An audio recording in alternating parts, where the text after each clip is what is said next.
Federal Bharat YouTube channel को like और subscribe करें और बेल आइकन दबाकर लेटेस्ट अपडेट पाएं। बरेली में लगातार कोरोना के मामले बढ़ते ही जा रहे हैं, जिसमें कहीं ना कहीं जनता के साथ साथ प्रशासन व स्वास्थ्य विभाग की लापरवाही भी देखने में सामने आई है। वहीं लगातार बढ़ते मामले आगे आने वाले समय में ज़्यादा खतरनाक रूप ले सकते हैं, जो फिर से लॉकडाउन जैसी समस्याएं देश में उत्पन्न करा सकते हैं। आपको बता दें कि उत्तर प्रदेश में कई जिलों में नाइट कर्फ्यू का ऐलान भी प्रदेश सरकार द्वारा हो चुका है। वहीं वैक्सीन लगाने वाले लोग अभी भी कोरोना जैसी गंभीर बीमारी से जूझ रहे हैं। वहीं इस संबंध में जब फेडरल भारत की टीम बरेली के सरन हॉस्पिटल पहुंची तो वहां डॉक्टर सुदीप सरन ने बताया कि किस तरह से कोरोना हम सब पर हावी होता जा रहा है और इससे कैसे बचा जा सकता है। नमस्कार जी, मैं डॉक्टर सुदीप सरन बरेली से सरन हॉस्पिटल से मैं फिजिशियन हूँ। जो प्रश्न आप मुझसे पूछ रहे हैं, सारा जमाना हम डॉक्टर कम्युनिटी से यही सवाल कर रहा है। और सवाल क्या है? सवाल सिर्फ एक है कि अब क्या होगा, ये क्यों हो रहा है, भविष्य क्या है, क्या करे क्या ना करे। मसलन इस तरह के सवाल हर मरीज पूछ रहा है। मरीज तो क्या, हमारे मन में भी प्रश्न उठ रहा है। हम परिवेश में आज के क्या कुछ गलत कर रहे हैं या हमें अब क्या करना है। मैं संक्षेप में इसकी चर्चा करना चाहता हूँ। फरवरी का महीना बहुत सुकून का था, जब हमारी स्टैटिक्स ये बताती थी कि कोरोना अब करीब करीब ख़त्म हो गया है। लेकिन हम लोग हमारे अपने ही नासमझी से जो चीज़ ख़त्म हो गई थी फिर भयंकर रूप में अपना सर उठा रही है। सच है कोरोना बहुत कम हो गया, लेकिन उसके बाद जिन बंदिशों से हमने कोरोना को बांधा था वो एकदम खोल दी गई। नतीजा क्या हुआ? अगर कुछ बचे कुचे केस भी हमारी सोसाइटी में थे, वो बम की तरह फूट गए और तेजी में सब फैलने लगे। ना वो प्रतिबंध रहे, ना वो मास्क रहे, ना वो बात रही, ना वो आइसोलेशन रहा। तो कहीं हम खुद ही अपराधी हैं। बात को कम्प्लेक्स करने के लिए बात यह कहती है कि साहब नया स्ट्रेन आ गया है, उसकी वजह से ऐसा है। तो मैं आपको एक बात स्पष्ट करना चाहता हूँ, ये नया स्ट्रेन या पुराना स्ट्रेन, ये तो हम डॉक्टर्स की बातें हैं। इससे इलाज में कोई फर्क नहीं है। चाहे कोई भी स्ट्रेन हो, आया क्यों जो ख़त्म हो गया था, हमारी अपनी भूल से आया। बाजार पटे पड़े हैं, स्टेशन पटे पड़े हैं, सब जगह मीटिंग्स हैं, खुलेआम हैं, ना कोई मास्क है ना कोई रोक है। तो जो भी कुछ बचे थे वायरस, उनका पुनर्जन्म हो गया, सर उठा लिया। ये वो ऐसा नाक था जिसने कि एकदम फुंकार लेनी थी और वो ले रही है। दुर्भाग्य ये है कि सब हम देख रहे हैं, आंकड़े पढ़ रहे हैं, अखबार में देखते हैं और आज कहते हैं कि 1 लाख केस हो गए, लेकिन बाजार में निकल के देखिएगा मास्क नाम की चीज़ कहीं नहीं है। अभी वो प्रोटोकॉल्स भी नहीं है जो बहुत सख्ती से प्रशासन ने किए थे। अब कुछ जगह पर जैसे महाराष्ट्र में नाइट कर्फ्यू हुआ है। पुनः एक प्रश्न, नाइट कर्फ्यू हुआ है, फ्राइडे से लेके संडे मंडे तक का कर्फ्यू है, तो क्या कोरोना बाकी दिनों में शांत रहेगा? क्या इस कर्फ्यू से काम बन जाएगा?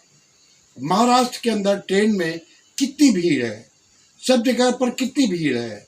वास्तव में सोशल डिस्टेंसिंग, हाथों का धोना, क्योंकि हाथ से संक्रमण होता है, सोशल डिस्टेंसिंग, क्योंकि वायरस 3 मीटर तक आता है, ये 2 चीज़ें प्रमुख हैं वायरल के संक्रमण को रोकने के लिए। कुछ वायरस बचे थे, वो ख़त्म नहीं हो पाए, उससे पहले हमारी सावधानी हट गई और अब वो मौज में तेजी से फैल रहे हैं। लेकिन अभी हमारी कार्रवाई उतनी सख्ती से नहीं हो रही है, जिसके दुष्प्रभाव सामने आ रहे हैं। दूसरी बात, वैक्सीन हमारे पास आई, हम बड़े खुश हुए, लेकिन वैक्सीन के साथ एक प्रतिबंध लगा कि ये केवल पहले हेल्थ वर्कर को, उसके बाद दूसरे चरण में 45 साल से उम्र के ज़्यादा लोगों को। ये ऐसा हुआ क्योंकि गवर्नमेंट भी 2 चीज़ें देखना चाहती थी। पहली बात तो यह है कि अगर वो इसके कोई दुष्प्रभाव तो नहीं है, कहीं ऐसा ना हो कि सारी पब्लिक को लगा दें और बाद में 2-3 महीने बाद दुष्प्रभाव सामने आए। दूसरी बात ये थी कि अगर एक साथ वैक्सीन को शुरू कर देंगे तो सब जगह बहुत भी अव्यवस्थाएं हो जाएंगी। लेकिन इसमें मेरे व्यक्ति के अनुसार शायद ये आम पब्लिक का वैक्सीनेशन कुछ 1 महीना पहले शुरू हो जाता तो ये संक्रमण की स्थिति ना होती।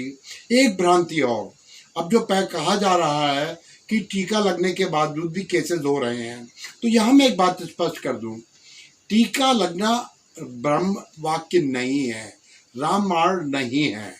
टीका लगने के 2-3 महीने, जब दूसरा टीका लग जाता है तो उसके 1 महीने बाद तब जाके इम्यूनिटी डेवलप होती है, प्रतिरोधक क्षमता डेवलप होती है, और जो कि करीब 4-6 महीने चलती है। तो हमने टीकाकरण तो प्रारंभ किया, लेकिन हमारी जनता को, सबको टीका नहीं मिला, जिनको मिला उनके अंदर इम्यूनिटी डेवलप नहीं हो पाई। तो टीका फेल नहीं है, लेकिन समय का इंतजार है। तो इन हालातों में प्रश्न आता है क्या करें। प्रश्न सिर्फ आंसर यही है, जो उस समय कर रहे थे, जो बहुत गंभीरता से कर रहे थे, वो पुनः हमको करना होगा। अपने अपने कार्यक्रमों पे नियंत्रण, भीड़ पे नियंत्रण, सोशल डिस्टेंसिंग, हाथ को धोना। दूसरी एक बात और बहुत महत्वपूर्ण हो रही है, इतने लापरवाह हो गए हैं अब हम कि कोरोना मरीज को बुखार आ रहा है, सांस फूल रही है, समझ ही नहीं रहे कि कोरोना के प्रारंभिक लक्षण है, मान के बैठे तो चला गया। और अब जो मरीज आ रहे हैं वो ज़्यादातर लेट स्टेज में आ रहे हैं, उनको बचाना बहुत मुश्किल होगा। जनता से निवेदन है, उन्हें पुरानी अनुशासन का पालन करें, और यदि जरा सा भी संभावना है तो समय न गवा के तुरंत उपचार शुरू कराएं। भ्रांतियों पे ध्यान न दें, अभी हमें इससे लड़ना है।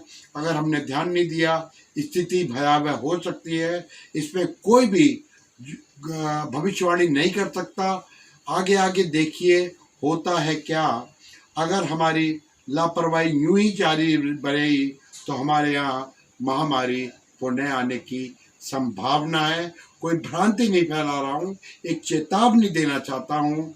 देर से, समय से कदम उठाया हुआ ज़्यादा बेहतर है, इससे पहले कि हम फिर वो अपना हालात पैदा कर लें कि सारे शहर में पूरा कर्फ्यू लग जाए।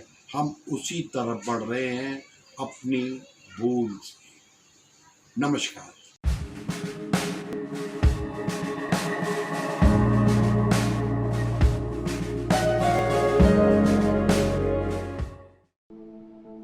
फेडरल भारत यूट्यूब चैनल को लाइक और सब्सक्राइब करें और बेल आइकन दबाकर लेटेस्ट अपडेट पाएं।